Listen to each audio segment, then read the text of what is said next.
بسم الله الرحمن الرحيم. أبناء الطلاب المهتمين بموضوع الميكانيكس اوف ماتيريالز، استكمالا للموضوعات اللي احنا اتناقشنا فيها قبل كده في هذا السبجكت، بنستكمل او بنكمل النهارده موضوع تاني اللي هو التورشن ان بارز. وده نوع من انواع الاجهادات اللي بتنشأ في الممبرز اللي هي نتيجة وجود external moment بيأثر حوالين المحور العمودي على كروس سكشن لهذه الممبرز. بنسميه تورشن لأنه بيعمل تويست في البار. وفي موضوعين درسناهم قبل كده، احنا درسنا statics، بصينا رجعنا الستاتكس، وبرضو عدينا على البروبرتيز اوف ارياز وشفنا ازاي بنجيب البولار مومنت اوف اريا، سكند بولار مومنت اوف اريا او البولار مومنت اوف انيرشيا. والموضوعين دول هيساعدونا في دراسه هذا السبيسيفيك سبجكت. فنبص على السلايد ونشوف طبيعه التورشن بيعمل ايه في البيم او في البار. التورشن في البار لو بصينا على السلايد هنلاقي لو كان البار احنا عاملينه جريد بالشكل اللي موجود ده، يعني عباره عن خطوط موازيه لمحور البار وسيركلز متوازيه بدءا من بدايه البار لنهايه البار، يبقى كأن احنا عملنا جريد على البار. لو أثرنا على البار ده بعزم، هذا العزم بيحاول يعصر البار، بنسميه المومنت في الحالة دي بنسميه تورشنال مومنت، والاكشن هنا بنسميه تويست. لو بصينا بقى على السلايد اللي اتكلمنا عنها هنلاقي ان السلايد في هنا البار اللي على الشمال، زي ما قلت فيه عليه جريد، والجريد ديت بتدينا انديكيشن عن الوضع البار قبل ما يحصل له اي تاثير، بيحصل في تاثير العزم عليه. وبعد ما طبقنا عليه العزم اللي هو بنمثله هنا بالدايرتين الزرق في الاول وفي الاخر دول، هنلاقي انه الخطوط الافقيه اللي هي الطوليه المفروض اللي هي موازيه لمحور البار ابتدى يحصل فيها ايه، ترحيل او انحناء او شيفت من المحور، وتقريبا بتعمل زاويه مع الخط اللي هو موازي الاساسي للمحور. والجريدز اللي هي الاولانيه كانت هي المسافات اللي بينها او المساحات اللي بينها مستطيله، ابتدت تبقى مش مستطيله او يحصل فيها ديستورشن بالشكل اللي احنا شايفينه. ده الايفكت اللي بنسميه تورشن. وبالتالي التورشن ده المفروض ان احنا ازاي بنحسبه، ازاي بنتعامل معاه، ده اللي احنا هنعرفه مع بعض ستيب باي ستيب دلوقتي. برضو ده تمثيل تاني، لو كان فيكسد البار وبعد التويست بقى شكل الجريد عامل ازاي، ده بالظبط اللي بيحصل اكشوال في مع شويه تضخيم للتاثير. ان احنا في تحميل البارز او الشافتس ما بنوصلش للدرجه دي من التاثير، لكن ده ممكن يحصل او بيحصل على سكيل صغير. طيب اللي احنا هنتوقعه هنا في الموضوع بتاعنا، احنا هنتوقع ايه لما يكون في عندي عزم بيعمل تويست وعندي بار، ازاي اجيب العلاقه بين العزم وبين اللي بيحصل في البار من التويست. تاثير التويست على البار ان بيحصل فيه شيفت في المستويات بتاعت الكروس سكشنز بتاعت البار، فبتعمل لي شبه تويست انجل، بنسميها تويست انجل. بيبقى في انجل ترحل الخطوط اللي موجوده اللي احنا شفناها على الجريد، الخطوط الطوليه ديت بزاويه مقدارها بنسميها زاويه جاما. والزاويه جاما دي بينشأ في الاخر هنا عند نهايه، لما نبص في السلايد عند نهايه الشافت هنا في زاويه. لو احنا عاملين علامه هنا وعملنا تويست هنلاقي العلامه ديت اترحلت بزاويه مقدارها بنسميها فاي اللي بنسميها تويست انجل. التأثيرات اللي بتحصل برضه مع العزم المؤثر بتربطه علاقة رياضية، وده اللي احنا عايزين ندرسه او نوصل له لكن لو بصينا تاني على السلايد في الناحية اليمين هنا، لو احنا لازقين على الشافت ورقه مربعه ملزوقه كويس، وبعد التويست هنلاقي الورقه ديت خدت الشكل اللي احنا شايفينه اللي هو زي متوازي اضلاع او معين. لو حطينا الكلام ده بشكل يعني مبسط ورسم يعني سكيماتيك دروينج، رسم يعني مبسط، هلاقي انه الوضع الاولاني للبار هنا قبل التويست ده بار اهوت بيبدا من A وينتهي ب B. لو خدنا عليه خط علمنا عليه السطح بتاعه خط مستقيم موازي لمحوره، بعد التويست هلاقي الخط دوت خد الوضع الجديد اللي هو الخط الاحمر، اللون الاحمر، على سطح البار على الكروس سكشن عند نهايته. لو كنا موصلين النقطه دي على المحيط B بالمركز C هنلاقي ان B بقت B برايم، ولما توصل لC هتعمل زاويه هنا على الكروس سكشن مقدارها فاي. الزاويه اللي عاملها الراسم اللي هو فوق على سطح الاسطوانه AB للوضع الجديد AB برايم بيعمل زاويه مقدارها جاما. الجاما دي وفاي اندر المومنت اللي موجود دهوت اللي هو بيعمل التاثير دهوت، بتربطهم علاقه ببعض ولهم علاقه باللي احنا درسناه قبل كده. لو انتم فاكرين احنا قلنا ايه؟ احنا قلنا في عندنا في حاله الاجهاد في عندنا نورمال ستريس وفي عندنا شير ستريس لو انتم فاكرين. وقلنا النورمال ستريس لما يكون في الحمل عمودي على الكروس سكشن بيسبب فيه استطاله او انضغاط، لكن في حاله الشير اما يكون الحمل موازي او تنجنشال ملاصق للكروس سكشن بيحاول يقص فيه بيعمل شير. لما يكون عزم بقى مش فورس، العزم ده لما بنعصر بار، لو خدت بالك شوف بنعصر بار يعني بنعمل ايه؟ بنعمل شير، بنعمل سلايدنج بين كل كروس سكشن واللي جنبه بدايه من اول البار من نقطه تثبيت لحد نهايته، وبالتالي فالافكت بتاع التويستنج او بتاع التورشن هو شير في المقام الاول. لما بعمل مجموعه كروس سكشنز جنب بعضها، لو احنا ربطناه باللي احنا درسناه في الشير كده، بنعمل في الكروس سكشنز ديت العلامات المختلفه ترسم خط جديد بنسميه الشير انجل او الشير سترين. وبالتالي احنا السلايد اللي قدامنا هنا بنقول ان الشير سترين هو الزاويه جاما اللي هي محصله تاثير المومنت على كروس سكشنز من بدايه النقطه A ل B، لكن هي زاويه واحده. خلي بالك يعني لو احنا عندنا البار ده نص القيمه لكن اثرت عليه نفس التورك هيديني تقريبا نفس الايه سترين. وبالتالي فاحنا بنتكلم على سترين مصاحب للتورشن. نتكلم على تويست انجل في كروس سكشن بقى، تويست انجل لها زاويه وعايزين نشوف نجيبها ازاي. نتكلم على اجهاد مصاحب للبندنج مومنت ده للتورشن مومنت ده عايزين نجيبه. يبقى احنا عندنا دلوقتي حاجات اساسيه، عندنا ابعاد للعينه، عندنا طول للبار، عندنا كروس سكشن للبار، عندنا ماتيريال للبار، عندنا عزم لي، عندنا التاثير اللي حصل في البار اللي هو ايه؟ الشير سترين والتويست انجل. الكلام ده كله نقدر نربطه ببعض من خلال شويه علاقات هنشوفها سوا مع بعض. احنا لو بدانا من الاول على السلايد اللي قدامنا، احنا عندنا الشير انجل اللي هي جاما. الجاما ديت ببساطه شديده نقدر نربطها بالتويست انجل اللي هي ايه؟ ثيتا، فاي. يبقى عندنا فاي بنسميها تويست انجل، وجاما اللي هي الشير انجل يبقى او الشير سترين. نقدر نربط الاثنين ازاي؟ لو احنا بصينا على الرسمه ديت هنلاقي انه جاما في المسافه اي بي تدي المسافه بي بي برايم، مش كده؟ لو اعتبرنا ان ده مثلث اي بي بي برايم ودي زاويه صغيره، يبقى نقول القوس طول القوس بي بي برايم بيساوي تقريبا طول الايه ضلع مثلث قاعده مثلث اي بي بي برايم، وبالتالي طول ضلع المثلث ده بيساوي الراديال انجل جاما الراديان يعني مضروبه في المسافه اي بي.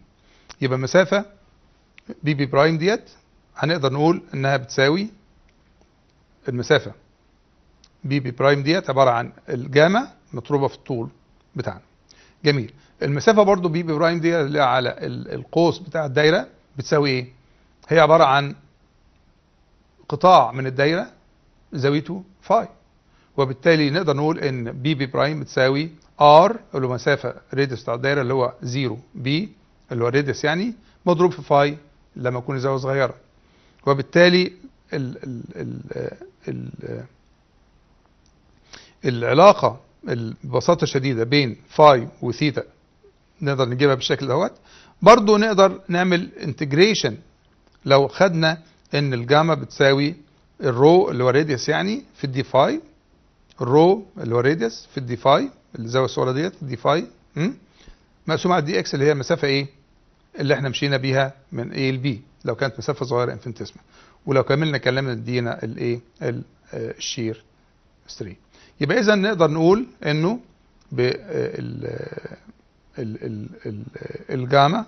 الجاما بتساوي سي اللي هو الراديوس، الرو هنا الراديوس متغير اللي هو الراديوس عند اي نقطة، لكن السي هو الراديوس عند نهاية البار عند سطح البار. يبقى الواي ماكسيمم بتساوي سي في دي فاي على دي اكس، وبالتالي نقدر نعمل العلاقة اللي هي بالتكامل. نقدر نوصل للعلاقة نمسك الأول العلاقة الخطية اللي احنا خدناها قبل كده. احنا قلنا ايه؟ الشير ستريس تاو بيساوي ايه؟ الشير سترين في المودولس اوف ريجيديتي جي، وده عرفناه في الدايركت شير قبل كده، وبالتالي دي علاقة خطية في حد المرونة تربط بين الشير ستريس والشير سترين. جميل. وثابت العلاقة هو المودولس اوف ريجيديتي اللي احنا قبل كده برضو شفنا العلاقة بينه وبين المودولس اوف بلاستيسيتي مع دلالة البواسون ريشيو نيو. جميل. لو احنا شلنا الجاما هنا وحطيناها بدلالة رو او سي دي فاي على دي اكس في جي، يبقى اذا التي ماكسيمم او الماكسيمم شير نقدر نجيبه عن طريق ان احنا العلاقة اللي هي جي في سي دي فاي على دي اكس. وبالتالي بالتكامل نقدر نجيب، خلي بالك التكامل هنعوض عن التاو دي اللي هي موجودة في المعادلة، التاو هنشيل تاو ونحط ايه؟ هنحط، احنا عارفين ان التاو بتساوي الدي اف على الدي اي. الدي اف اللي هي الفورس الانفينيتيسيمال فورس، الدي اي الانفينيتيسيمال اريا، لان احنا بنتكلم ان الفورس بتساوي فورس الستريس في الاريا قبل كده عارفين. وبالتالي نقدر نقول بالانتجريشن للكلام ده نوصل الى انه الدي اف في الرو هي الدي تورك او الدي ام. اوكي. ودي تورك ديت نقدر نقول بتساوي الرو في التاو في الدي اي اللي هي مكان الدي اف يعني. وبالتالي نكامل الدي تي يديني التورك هيساوي تكامل الرو التاو في الدي اي، او هنشيل التاو زي ما اتفقنا ونحط او جي رو دي فاي على دي اكس في الدي اي، هيطلع لنا في النهايه انه التورك بيساوي تكامل الجي المودولس اوف ريجيديتي في الرو سكوير دي فاي على دي اكس في الدي اي. يبقى كانها هنشيل الكلام ده ويتبقى عندنا التكامل الرو في الدي اي سكوير في الدي اي اللي هو لو انتم فاكرين اللي هو ار سكوير دي اي تكامل ار سكوير دي اي اللي هو البولار مومنت اوف انيرشيا. وبالتالي المعادله بتاعتنا هتستقر عند ان التورك بيساوي جي في دي فاي على دي اكس في جي. الجي هنا هو البولار مومنت ده احنا لسه واخدينه من محاضرتين اللي هو في خواص الكروس سكشنز. فاكرين ان احنا خدنا المومنت اوف انيرشيا او سكند مومنت اوف اريا حوالين اكس، السكند مومنت اوف اريا حوالين واي، والسكند مومنت اوف اريا حوالين البول اللي هو الزيرو اللي هو نقطه الاوريجين اللي هو سميناه البولار مومنت اوف انيرشيا اللي هو بيساوي مجموع الاي اكس زائد الاي واي. وبالتالي المعادله بتاعتنا اللي هي بتاعت التورك اسف الشير ستريس هتوصل في الفاينل فورم بتاعتها الى الفورم اللي هي ديت الاخيره اللي هي ايه؟ تاو بتساوي التورك هنا اللي هو بنخصص المومنت التورشنال مومنت بدل ما نسميه تورشنال مومنت نسميه تورك. وبالتالي التورك او تورشنال مومنت هو نفس التسميه، وبالتالي فاحنا بنقول وبديله رمز تي، وبالتالي تاو بيساوي التورك التورشنال مومنت يعني في الرو على الجي. طيب الجي ده بنجيبه، احنا قلنا بنجيبه ازاي؟ احنا قلنا الجي بنجيبه من التكامل، ناخد اليمنت ونكامله، او بنجيبه من تيبلز في اللي احنا جبنا فيها كل خواص الاريا وحطيناها في تيبلز قبل كده. بالنسبه للسوليد شافت احنا نتعامل دايما مع شافت هو البار المدور، بنسميه بار. لما بندور بيه اي معده بيبقى عليه تورك، يعني بنسميه شافت. وعشان كده معظم المسائل الخاصه بالتورشن بنسميها شافت، يبقى شافت او اكس عليه جيرز. جميل. يبقى الشافت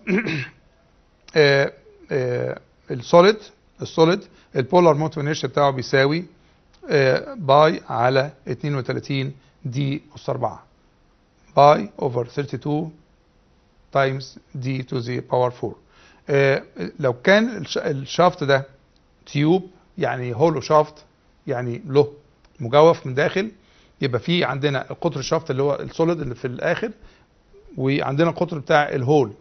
القطر الفرق بين قطرين، او هنحط المعادله بتاعت جي بتساوي باي على 2 في افتح قوس القطر الخارجي اللي هو سي او اس 4 او ار اكسترنال اس 4 ماينس سي اي اس 4 او ار اي اس 4 ناقص القطر الداخلي اس 4.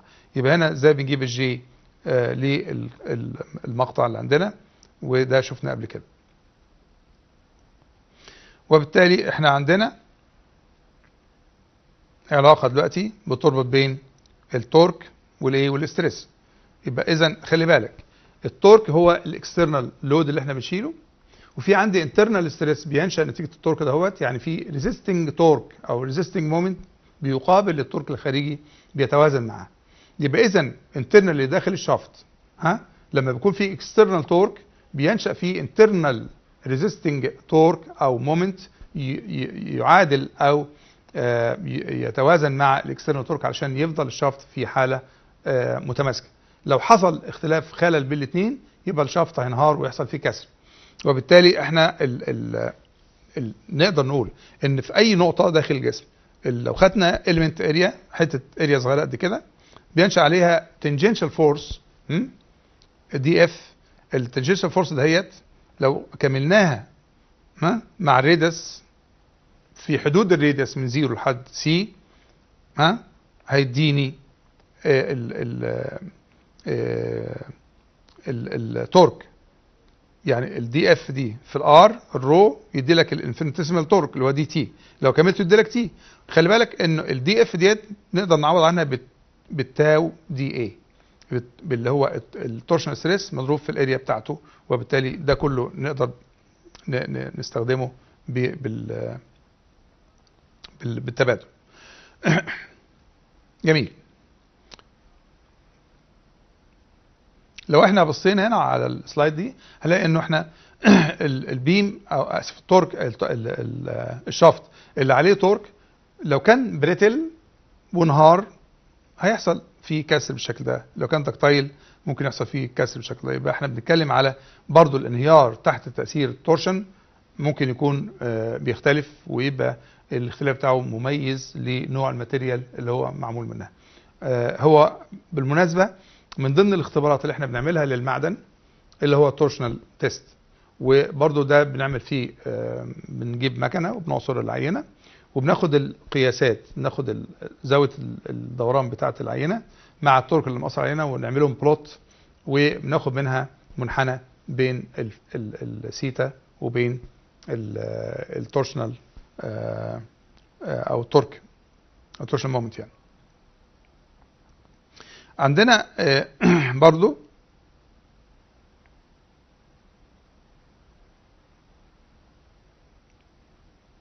طيب لحد دلوقتي احنا عملنا علاقه بين ايه؟ بين التورك وبين التورشن ستريس او الشير ستريس. التورك اللي هو التورشنال مومنت. يبقى لو احنا عايزين بالمعلومات اللي احنا عرفناها لحد دلوقتي نجيب في اي شافت الاستريس عند اي نقطه بنعمل ايه؟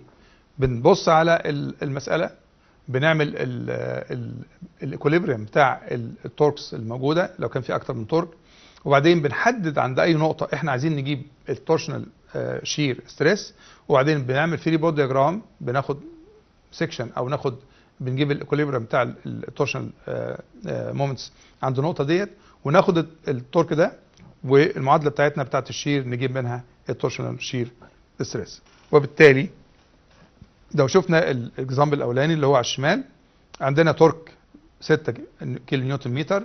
طبعا التورك الوحدات بتاعته زي المومنت بالظبط، مفيش فرق، عباره عن وحده فورس في وحده مسافه، كيلو نيوتن متر او نيوتن متر او كيلو باوند انش او كيلو باوند فيت حسب الوحدات. نتكلم هنا على التورك تورشنال ستريس، اسف تورشنال او التورك الخارجي. وعند اي سيكشن بنحاول يعني ندرس الستريس، بنعمل ايه؟ بنجيب التورك ونحطه وبنستخدمه مع المعادله عشان نجيب الشير. لكن قبل ما نعمل الكلام ده بنجيب ايه؟ لو انت عندك اكتر من، نفترض انك انت عندك مساله بالشكل ده فيها 1 2 3 4 تروس، وعلى كل ترس فيه تورك. التورك ده يا اما اضافي بيزيد او بيقل. يعني صح يكون الكلام ده كله، نفترض انك انت عندك مكنه موتور، اسف موتور، والموتور ده عليه شافت، والشافت ده عليه مجموعه تروس، وكل ترس بيخرج منها ترس تاني بيدور معده او جهاز مختلف. وبالتالي عند بين كل ترس وترس بيدور معده في تورك بيختلف حسب المكان وحسب الطبيعه او التوتال تورك اللي داخل والجزء اللي خارج من كل. احنا بنحصل التوركس مع بعضها عدديا، بمعنى لو انا داخل عندي مثلا 20 كيلو نيوتن متر، خارج 5 خارج 3 خارج 4، يبقى نقول 20 بيساوي 5 زائد 3 زائد 4، يبقى الخارج الاخير بيساوي 20 ناقص 5 زائد 3 زائد 4، يعني 20 ناقص 12 يعني 8. وبالتالي فاحنا بنتابع في التحصيل التورك الاد اون ايكويشنز العاديه خالص بالبلس بالاشارات بتاعتها. وانس ان انا عرفت فين المكان التورشن، اقدر ارسم التورك دياجرام، اقدر احدد بالتورك دياجرام بين كل نقطه ونقطه قيمه التورك اللي انا اقدر استخدمه في حل للتورشن بتاعي. احنا قلنا ايه؟ احنا قلنا انه التورك التورشن ستريس اسف بيساوي ايه؟ بيساوي التورك في سي على جي. التورك تورشن ستريس تاو بيساوي تي في سي على جي. هنا بقى لازم نقف وقفه صغيره. التورك اسف التاو على الكروس سكشن بيختلف حسب النقطه اللي انا عايز اجيب عندها الشير ستريس. التاو اللي هو الشير ستريس قيمته بتختلف حسب النقطه اللي على الكروس سكشن اللي انا عايز اجيب عندها شير ستريس. جميل. التورك اللي بيأثر هو واحد، يعني على الكروس سكشن هو واحد مفيش تغيير. ما دام عند كروس سكشن واحد يبقى التورك ما بيتغيرش، ملوش علاقه بالبوزيشن او الراديوس اللي انا بدرس عنده القصه دي. طيب الجي اللي هو البولار مومنت اوف انيرشيا، ده جي ده مواصفه او خاصيه للكروس سكشن ككل، سواء كان سوليد او هولو. يبقى جي عند نفس الكروس سكشن واحد والتورك واحد. لكن التاو اللي هو الشير ستريس او السي اللي هو الراديوس مختلف. بنقول بقى هنا ايه؟ ان الشير ستريس تاو عند الراديوس سي عند بيساوي التورك على الجي. يعني تاني الشير ستريس نتيجه التورشن مقسوم على الراديوس اللي هو شغال اللي هو اللي عايز اجيبه عنده بيساوي التورك على الجي. نبص على السلايد. على السلايد هنا هلاقي عندي ايه؟ اداء الكروس سكشن بتاعي هولو. بتكلم على السنتر اهوت موجود. بتكلم على التوزيع او الراديوس بتاعي بتاع الرادياي اللي هو انترنال والاكسترنال. الشير ستريس عند النقطه دي شايفها هو القيمه دي عند الراديوس ده، لكن عند الخارج عند الاوتر سيرفيس بوينت هو القيمه دي عند السي دي. لو انت قسمت الشير ستريس ده على السي ده او على الراديوس ده هتلاقيه بيساوي الشير ستريس عند اخر نقطه على اخر راديوس، وبالتالي ده تغيير خطي. وبالتالي لما بقول هنا في المعادله انه ايه؟ التاو على السي، التاو على السي بتساوي التورك على الجي او على البولار مومنت اوف انيرشيا. يبقى انا بحدد بجيب البولار مومنت اوف انيرشيا وعندي التورك عند اي نقطه راديوس بجيب التاو، ذاتس ات.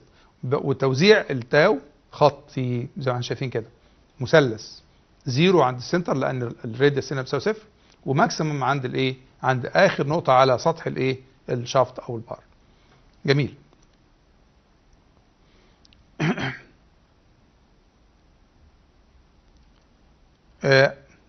طيب الانجل اوف تويست زي ما اتفقنا قلنا ايه؟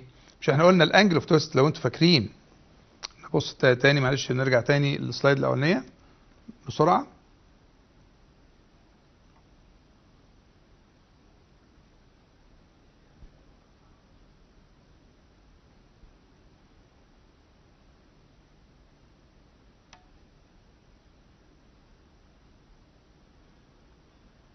هنبص على السلايد ديت تاني.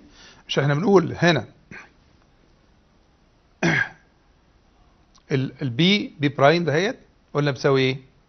هو القوس اللي هو بيساوي التويست انجل فاي مضروبه في راديوس سي، وهي نفسها بتساوي الطول العينه ال مضروبه في الشير انجل جاما، وبالتالي نقدر نقول الجاما في ال بتساوي فاي او ثيتا حسب المرجع، يعني هنسميها هنا ثيتا في ار.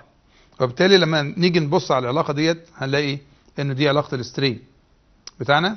خلي بالك قبل ما نخش على موضوع السترين، مش احنا عندنا جاما بتساوي ايه؟ تاو على التاو على جي اللي هو الشير ستريس على المودولس اوف ريجيديتي، وبالتالي هنشيل جاما ونحط الجي، يعني احنا بنقول جاما في ال بتساوي ثيتا في ار، هنشيل جاما ونحط ايه؟ تاو على جي، يبقى تاو على جي في ال، تاو في جي على ال، يبقى نقول ايه؟ الجاما في ال، هنشيل جاما ونحط تاو على جي، يبقى تاو على جي في ال بتساوي فاي في ار. ومن هنا بنجيب علاقه للفاي او الثيتا اللي هي تويست انجل مع الجي والتاو، وده بنجيبه يعني هنبص هنا على المثال اللي احنا بنتكلم عليه.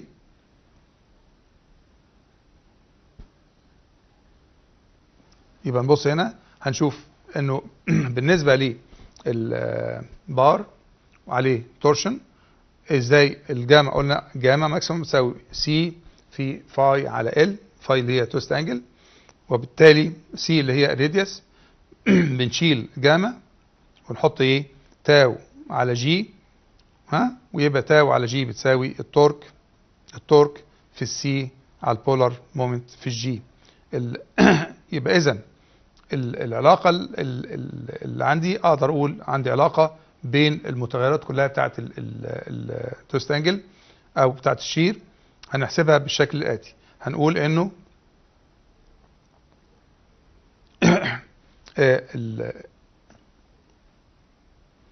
جاما ممكن نشيلها ونحط بتساوي الراديوس او السي في الفاي، سي في الفاي هنا.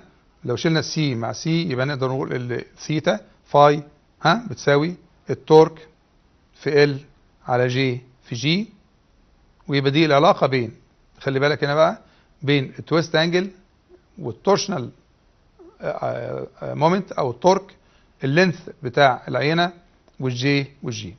يبقى اذا هنا المتغيرين برضو اللي احنا هنبص عليهم اللي هم التويست انجل واللينث، وده مهم جدا. ليه؟ لان لو انا عندي البار ده لو طويل وبنفس المجهود اقدر الفه زاويه اكبر مما لو كان قصير بنفس المجهود. بنتكلم على بار لنفس الماتيريال ونفس الكروس سكشن اريا، لو هو طويل اقدر اعصره والاحظ ان انا بعصره يبقى الزاويه بتاعته اكبر مما لو كان صغير بنفس الابعاد ونفس سواء كان قطر او ايه او ماتيريال. لكن الطول كل ما قل كل ما كان تويست انجل بتاعتي ايه؟ اصغر. ولو بصينا هنا في المعادله اللي في السلايد هلاقي ان فاي اللي هي تويست انجل بتساوي التي على جي في جي. خلي بالك لنفس المساله عند نفس البوزيشن التورك واحد، الجي واحد، الجي واحد والجي واحد، يبقى ال هو اللي ايه؟ بيتغير، وبالتالي كل ما اللينس اتغير كل ما كان الفاي بتاعتي بتتغير. يبقى اذا عندي دلوقتي علاقتين شفتهم اللي هم التورك مع التاو. احنا قلنا ايه؟ ان التورك بتساوي التاو بتساوي التورك في السي على الجي. التاو بتساوي التورك في سي على الجي. الفاي بتساوي التورك في اللينس على الجي في الجي. يبقى هنا اللي زاد عندنا هنا ايه؟ الجي اللي هو المودوس اوف ريجيديتي. يبقى انا لما بتكلم على ديفورميشن يبقى لازم يكون عندي تورك مع الايه؟ مع المودوس اوف ريجيديتي عشان العلاقه بينهم هي الديفورميشن. طيب لو احنا عندنا كومباوند شافت زي ده، يعني شافت مكون من اكتر من مقطع او من اكتر من جزء، كل جزء له مساحه مقطع مختلفه، يبقى الفاي بتاعت اي نقطه بجيبها ان انا بحسب كل الزوايا التويست انجلز من اول بدايه الشافت او لحد النقطه اللي انا بدرسها عنده، بجمعها مع بعضها وفي النهايه بتديني المجموع كلي. وده شيء منطقي جدا، لان انا لو مثبت نفترض حته حديد والومنيوم هنا ولفيت الالومنيوم، مش الالومنيوم ده مرتبط بالحديد متثبت فيه، يبقى اذا الالومنيوم هياخد الحديد معاه ويلف، لكن زاويه الالومنيوم هتعتمد على الماتيريال بتاعت الالومنيوم، زاويه الحديد هتعتمد على الحديد. يبقى انا عندي في هنا زاويه للحديد روتيشن، وهنضيف عليها زاويه الالومنيوم اللي ايه استجدت عليها، وبالتالي التورشنال تويست انجلز بتبقى اديتيف او بتبقى لها محصله نقدر نجمعها حسب المكان اللي انا بدرسه والتركيب الشفط بتاعي. طبعا بندي اشاره للتورك حسب قاعده اليد اليمنى. لو التورك محور التورك دايما هو الابهام واتجاه التورك هو الاصابع، فلو الاصابع التورك ماشي مع الاصابع يبقى محور ايه التورك خارج لبره، لكن العكس لو التورك في الاتجاه المخالف يبقى محور التورك داخل في الاتجاه المخالف لجوه. لو احنا عملنا انالوجي، عملنا مقارنه سريعه جدا عشان نربط اللي احنا عرفناه لحد دلوقتي باللي احنا خدناه قبل كده، هنلاقي انه في الاكسيال كيس او كونديشن بتاعه السترين هلاقي ان انا عندي ابسلون بتساوي دلتا على ال، لكن جاما بتساوي ايه؟ رو في ثيتا على ال. خلي بالك، وانت فاكرين طبعا رو في ثيتا على ال ايه؟ لان احنا قلنا جاما في ال بتساوي رو او سي في الفاي او ثيتا، اللي هي المسافه اللي على المحيط بتاع الدايره، وبالتالي جاما هنا علاقتها ايه بالابعاد؟ رو فاي او على ال، لكن في الاكسيال سترين ابسلون بتساوي دلتا على ال. طيب الستريس، الشير ستريس بيساوي التورك على التورك في الرو على الجي، لكن السيجما بيساوي الاف على الاي. التاو بيساوي جي في جاما اللي هو الهوكس لو في الشير، والسيجما بيساوي اي في ابسلون اللي هو الهوكس لو في الايه في النورمال ستريس. الفاي اللي هي محصله الديفورميشن في التويستنج او في التورك او تورشن بيساوي تي في ال على جي في جي، تي ال على جي جي.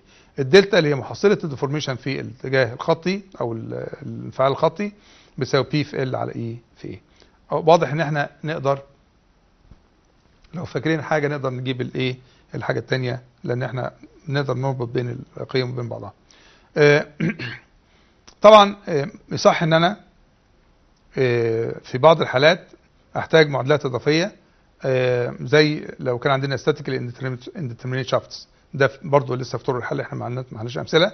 لو انا عندي مثلا بار زي ده متثبت بين تو ريجيد بليتس واثرت عليه بتورك هنا، طبعا هنا عندي معادلات العزوم واحده، لكن عندي عازمين هنا، عندي تو انونز، يبقى لازم احط معادله ثانيه، وبالتالي بحط المعادله بتاعت الايه الديفورميشن. بقول ايه؟ ان الثيتا توتال بتساوي ايه؟ لما بعمل هنا المفروض الديفورميشن هنا عكس اللي هنا، وبالتالي التوتال ثيتا المفروض بتساوي صفر، وبالتالي بحط ده في المعادله وباخد منها اهي، بحط التوتال ثيتا بتساوي صفر، وبالتالي يبقى دي المعادله الثانيه اللي بحطها عشان اجيب منها احل بقى المساله. طيب عايزين ناخد مساله كده ويكون لها شكل واقعي، يعني نحس انها موجوده فعلا. ده على فكره احنا لو بصينا في التطبيقات، لو احنا شفنا الكباري ازاي بتفتح وتقفل، وشفنا الميكانيزم، شفنا الموتور اللي موجود اللي بيدور التروس، مجموعه تروس من صغير لكبير قوي علشان نزود التورك او العزوم عشان نقدر نفتح يا اما نفتح الكوبري او نفتح البوابه بتاعه الميه او الهويس. هنلاقي حاجات كتيره جدا بالشكل ده موجود، في شافتس موجوده وفي عليها عزوم وفي تروس وفي قصص كتيره قوي. عندنا مثال اهوت قدامنا ان احنا عندنا شافت متثبت على ترس جي.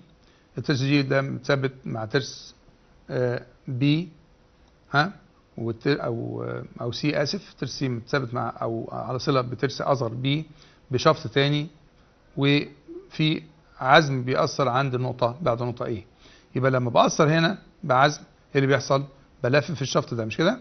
يقوم ملفف في الترس بي، الترس بي يقوم ملفف مع الترس سي، الترس سي ده يقوم ملفف مع ايه؟ الشفط بالبلوك اللي عليه. يعني البلوك اللي عليه ده ممكن يكون عليه عزم، ممكن يكون عليه سير، ممكن يكون عليه اي حاجه محتاج ان انا اقصر عليها بقوه او بعزم. وبالتالي نفترض لو احنا عارفين التي جي هنا محتاج، وعند الاطوال دي كلها اقدر اعرف التورك اللي باثر بيه هناك، او العكس صحيح. او لو انا عايز تورك هنا محدد، ازاي يكون عندي تورك هنا يتناسب مع الابعاد دي والاطوال دي كلها والتركيبه عشان اقدر اثر بيه تورك هناك. او لو انا نفترض ان انا ده مثبت البلوك هنا وباثر بتورك هنا، هاخد زاويه انحراف قد ايه؟ يبقى انا هنا كأن انا مفيش انحراف هنا، الشفط ده كله زيرو هنا، اكبر ثيتا هنا، الثيتا ديت مع ثيتا دي بتعمل زاويه بتقوم محركه الشفط ده بثيتا معينه، وبعدين التورك لسه موجود فبيأثر على الشفط ده باديشنال ثيتا. يبقى انا عندي هنا الثيتا اللي هنا محصله الثيتا اللي هنا بمضاعفتها مع الترس اللي ناشئ من هنا، زائد الثيتا اللي على الشفط الثاني اللي هنا، لان احنا عندنا هنا تو شافتس ان سيريز، شفط بعديه شفط تاني، فانت كل شفط فيه ديفورميشن، وبالتالي فانت بتجمع الديفورميشنز مع بعض بنسبه مع داخل فيها تاثير الترانسميشن ريشيو بتاعت التو جيرز. يبقى هنا انت بتتكلم على مساله من يعني هي مش مباشره شويه، فيها شويه فكر، لكن نقراها ونشوفها سوا. Two solid steel shafts are connected by gears, knowing that for each shaft G بتساوي 11.2 في 10⁶ PSI. يبقى هنا الجي بتاعت كل شافت متماثله، التو شافت دول من ماتيريال متماثله، وده بيسهل لنا العمليه شويه. and the allowable shearing stress is 8 KSI. يبقى اذا allowable shearing stress في كل شافت المفروض ما يزيدش عن 8 KSI. المطلوب ايه؟ اول حاجه determine the largest torque that may be applied to the end of shaft A B. هنا يعني اعلى تورك ممكن اطبقه هنا ببساطه شديده. انت عندك شافت، تو شافتس من نفس الماتيريال، مدي لك الالاوبل شيرنج ستريس. بمعنى ايه؟ انك انت اللي بتاعك المفروض بيسبب شيرنج ستريس في الشافت. المفروض ان التورك اللي انت تعمله ده ما يسببش شيرنج ستريس في اي شافت اعلى من القيمه اللي هو جيفن، اللي هي اللي قال لك عليها 8 كي اس اي. يبقى احنا بنحل المساله بشكل عكسي، بنجيب الماكسيمم شير ستريس بنحطه، بنجيب التورك فانكشن في التاو، بنعوض بالتاو بيساوي 8، وبعدين نقوم حاطين الايه بناء على نجيب التورك. خلي بالك الشفط الاولاني اللي هو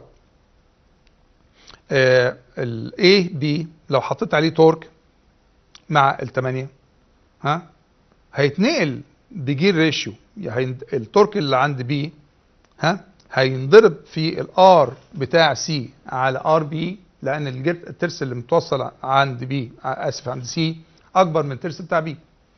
خلي بالك الترس يكون صغير وترس كبير، وانت بتعمل درايفنج للترس الصغير، الترس الكبير بيتسبب عليه تورك اعلى، لانك انت ذراع بتضرب العزم ده بتضربه في ذراع اكبر، يعني بتقسم العزم ده على الريدس بتاع الترس الصغير يدي لك فورس، تضربها في الريدس الاكبر يدي لك عزم اكبر، وبالتالي فانت بتعمل ماجنيفيكيشن في العزم لما يكون عندك ترس من ترس صغير لترس كبير. وبالتالي التورك اللي انت هتجيبه هنا بناء على شير ستريس هتاخده هنا بقى السؤال على الشير ستريس اللي موجود في الشافت اللي هو عند سي دي ولا الشافت اي بي. ده السؤال. ايه الاجابه بقى؟ مين اللي عليه التورك الاكبر؟ البي سي، السي دي، اسف، مظبوط. يبقى احنا بنتكلم دلوقتي على ايه؟ لو انت عندك تورك تي واحد عند A، يبقى التورك اللي هو على الشفط اي بي اللي اتنقل عن طريق ترس اي بي هيروح للترس سي دي، خلي بالك، multiplied by the ratio of 2.45 اللي هو الريديوس بتاع سي على 0.875 اللي هو الريديوس بتاع بي. يبقى هنقسم 2.45 على 0.87 اللي هو الريديوس بتاع الجير الكبير على الجير الصغير، ونضربه في تي بي او تي اي هيدي لك، او تي او هيدي لك التي على الشافت اللي هنا. يبقى خلي بالك انك انت لو حطيت الثمانيه يعني جبت التورك اللي هنا، التورك ده بناء على الثمانيه، يبقى التورك ده هيبقى كبير، هيتضاعف بنسبه 2.45 على 0.875 على الشافت هنا. يبقى الشير ستريس في الشافت اللي هو سي دي هيتجاوز 8 كي اس اي، وبالتالي هيحصل فيه انهيار، وده اللي انت مش عايزه. يبقى هنا في المساله تريك. ايه هي التريكه؟ انك انت عندك التورك اللي انت هتجيبه ممكن يكون له قيمه لو انت استخدمت الشافت الاولاني الكونفيجريشن بتاعه او الشافت الثاني، لان بينهم جير والجيرز مش متساويه. ما دام مش متساويه يبقى بيحصل فيه مالتيبليكيشن للتورك عند الجيرز. يبقى نيجي بقى نحل المساله ازاي؟ هنيجي للترس اللي هو او الشافت اللي عليه الترس الكبير، هنقول انه الماكسيموم تورك اللي على الشافت دهوت هيساوي ايه؟ نرجع تاني المعادله بتاعت التورك. التورك بيساوي ايه؟ بص المعادله اهي. التورك بيساوي ايه؟ التورك بيساوي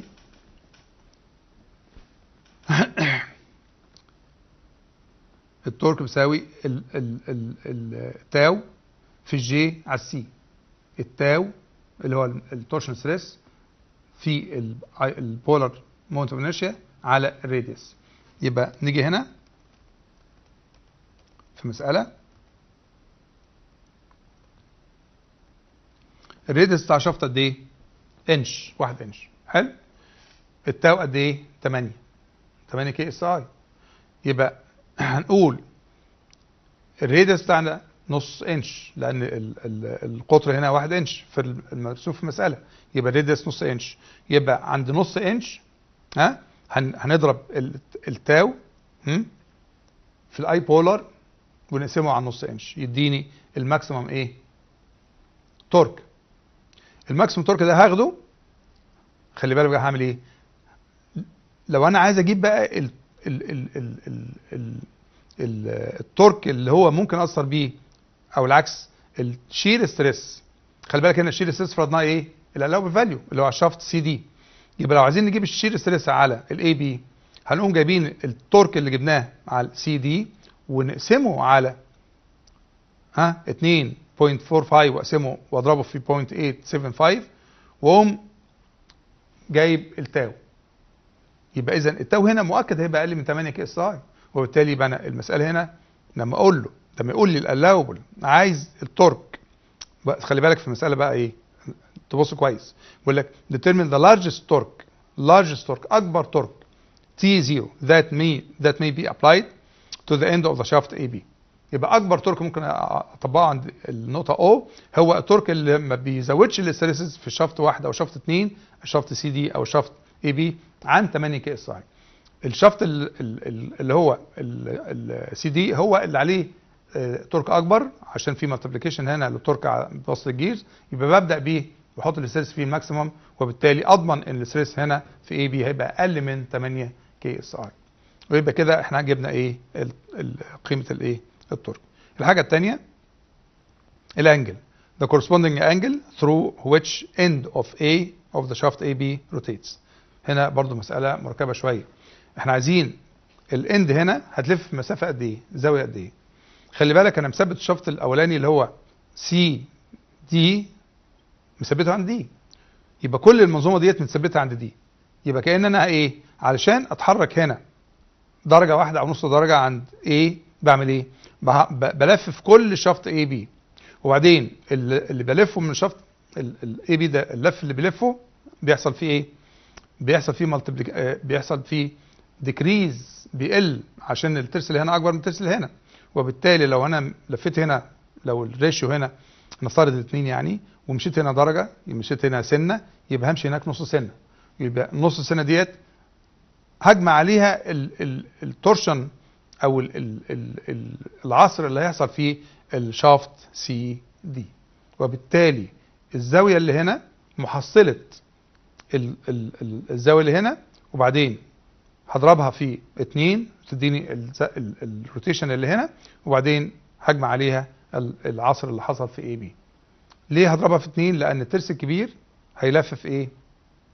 عدد اكبر من الترس الصغير، لان دوران هنا العكس ماشي العكس، وبالتالي هيزيد الزاويه بتاعت، او الزاويه اللي هنا هتدي حركه اكتر للترس الصغير عشان يلف، وبالتالي بجمع عليه التورشن في اي بي. لو بصينا على الحل هنا هنلاقي انه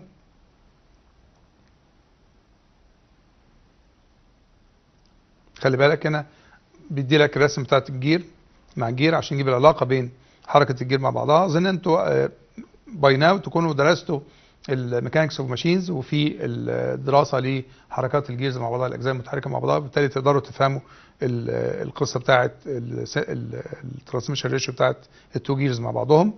لكن اللي انا عايز اوصله لك هنا انه التورك اللي هنا، لو في تورك هنا بيتضاعف على الترس الكبير بمقدار بنسبه عكسيه بنسبه الراديوس اللي هنا على الراديوس اللي هنا.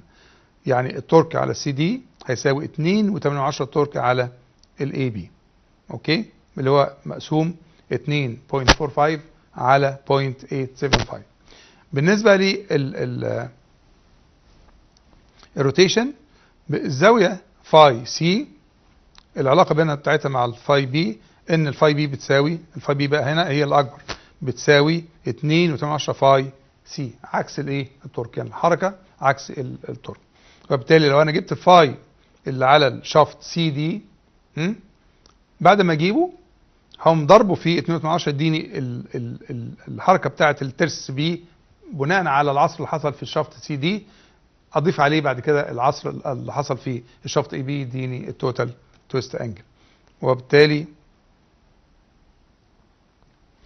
اهو حل المساله ان احنا هنا بنجيب الفاي اي بي، شايفينها الفاي اي بي، هنجيب الفاي سي دي الاول اهيت بتساوي بالمناسبه عايز اقول لكم حاجه، الفاي اللي احنا بنجيبها من المعادله اللي انا وريتها لكم بتيجي ان راديان، بتيجي بالتقدير الدائري، وعشان كده عشان احولها للتقدير ال60 لازم اضربها في 180 على باي، ما ننساش الموضوع.